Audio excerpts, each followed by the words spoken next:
మేడ్చల్ జిల్లా Keesara police station పరిధిలో విషాద ఘటన చోటు చేసుకుంది. పగడిపల్లి గ్రామానికి చెందిన మహేష్ పండుగ నేపథ్యంలో బంధువుల ఇంటికి వచ్చాడు. సాయంత్రం సమయంలో అస్వస్థతకు గురైన మహేష్ ను స్థానిక నితిన్ హాస్పిటల్ కు తరలించారు. డాక్టర్లు ఇంజెక్షన్లు ఇచ్చి చికిత్స అందిస్తున్నట్లు కుటుంబ సభ్యులు తెలిపారు.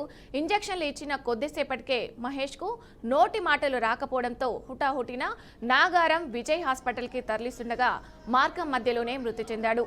డాక్టర్ల నిర్లక్ష్యంతోనే మృతి చెందాడని బంధువులు హాస్పిటల్ ఎదుట ఆందోళనకు దిగారు. తీవ్ర ఆగ్రహంతో హాస్పిటల్లోని ఫర్నిచర్, ఎయిర్ కండిషనర్లను ధ్వంసం చేశారు. ఘటనా స్థలానికి చేరుకున్న పోలీసులు పరిస్థితిని అదుపులోకి తెచ్చే ప్రయత్నం చేశారు. మహేష్ మృతిపై కేసు నమోదు చేసి దర్యాప్తు ప్రారంభించారు.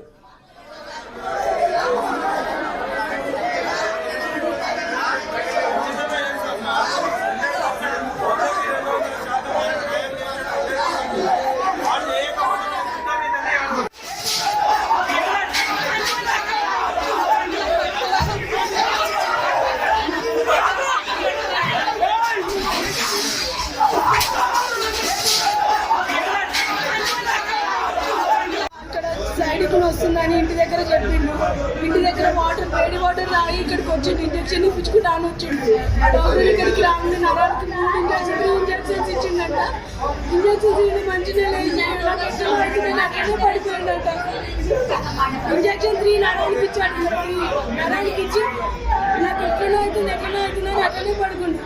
ఇంకా పలుచున్నాయా